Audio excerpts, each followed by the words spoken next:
সামনে ঈদ, আর ঈদের জন্যই কিন্তু কিছু দুধ আমি বাড়ির পাশে এক ভাবির কাছ থেকে অর্ডার দিয়েছিলাম। ওই ভাবিদের গরুর কিন্তু দুধ মাশাল্লাহ খুবই ভালো, আর ওনারা গ্রামের মানুষ কিন্তু কেউই দুধে পানি মিশায় না, তার জন্য কিন্তু দুধ মাশাল্লাহ খুবই ভালো হয়। বলার সাথে সাথে 5 কেজি দুধ এনে দিয়ে দিয়েছে। আর আমার বাড়িতে কিন্তু দুধ রাখার মতো কোনো জিনিসই ছিল না, কিছু বোতল বাড়ির কাছে পেয়েছি, সেগুলোতেই আমি কিন্তু রাখবো। আর কাঁচা দুধ ফ্রিজে রাখার থেকে একটু জাল করে যদি রাখা যায় তাহলে অনেক দিন ভালো থাকে। তার জন্য আমি কিন্তু রান্নাঘর থেকে একটি পাতিল নিয়ে চলে এসেছি, আর পাতিলে কিন্তু 5 কেজি দুধ আটবে না, আর যাই আটুক না কেন সেটাই আমি কিন্তু ঢেলে নিচ্ছি। আর এই দুধগুলো কিন্তু আমি প্রতিদিনই নিয়ে খেয়েছি এর আগে, তো এর মধ্যে আর খাওয়া হয়নি। তারপরেও আমি বললাম যে আমাকে কিছু দুধ দিও, তো সাথে সাথেই কিন্তু দুধ দিয়ে গেছে। এখন আর কোনো জিনিসই গ্রামে না পাওয়ার নাই, সব জিনিসই পাওয়া যায়। আর আমার ছেলে মেয়েগুলা দুধ খুব পছন্দ করে, তার জন্য আরও দুধ নিলাম। আমার মেয়ে তো বলে রেখেছে দুধ দিয়ে কিন্তু সেমাই খাবো না, এবার আমি পায়েস খাবো। তো তাই ভাবছি যে দেখি এবার কি করা যায়, সেমাই রানবো না পায়েস রানবো। আমার এখনো ঈদের বাজার করা হয়নি, কিছু কেনাকাটা আছে। তো কালকে দেখি আমাদের এখানে বাজার আছে, তো বাজারে যাব আর কিছু কেনাকাটা করব, যেগুলো তার মধ্যে থাকবে সেমাই আর কিছু মশলা টশলা থাকবে। আমার এগুলো বাজার করা হয়নি।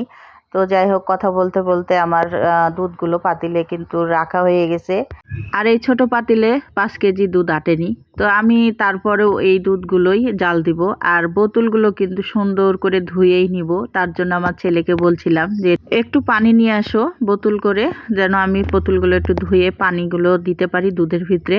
আর পানি দিব এই কারণেই যেন দুধটা তলে লেগে না যায় জাল দেওয়ার টাইমে। তো আমার ছেলে দেখুন একটু পানি নিয়ে এসে দিয়েছে। আর এই যে বোতলগুলো একটু করে ধুচ্ছিলাম, অল্পই পানি দিয়ে ধুচ্ছিলাম, কারণ এতগুলো পানি দেওয়ার কোনো মানে হয় না। আর এই বোতলগুলো নিয়ে চলে যাবে আবার, এই জন্য বোতলগুলো আজার করে দিচ্ছিলাম। তারপরে যতটুকু গ্লাসে পানি ছিল ওইটুকু আমি পানি দুধের ভিতরে দিয়ে দিয়েছি। আর এই দুধগুলো নিয়ে যাব, আজকে যেহেতু আমি চুলাতে রান্না করব না, ঘরে কারেন্টের চুলাতেই এই দুধগুলো জাল দিব। আর এই যে দুধের পাতিল নিয়ে চলে যাচ্ছি, আর আমার পিছন পিছন কিন্তু আমার ছোট মেয়ে ক্যামেরা ধরে নিয়ে চলে আসছে সাথে সাথে।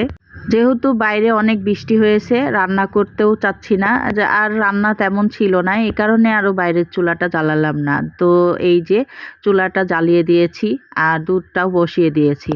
তো যাই হোক, গরম করা প্রায় গরম হচ্ছে, আর গরম করা শেষে কিন্তু আমি ঠান্ডা করে বোতলে ভরবো। কিন্তু দুঃখের বিষয়, আমি শেষ বোতলে ভরা বা রাখার ভিডিওটা আর করতে পারিনি সময়ের অভাবে।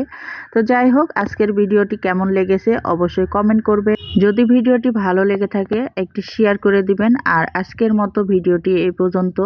তো আপনাদের জন্য দোয়া রইল, আর আমার জন্য দোয়া করবেন সামনের ঈদটা যেন ভালো করে কাটাতে পারি। আর সবার জন্য ঈদের শুভেচ্ছা জানালাম অগ্রিম।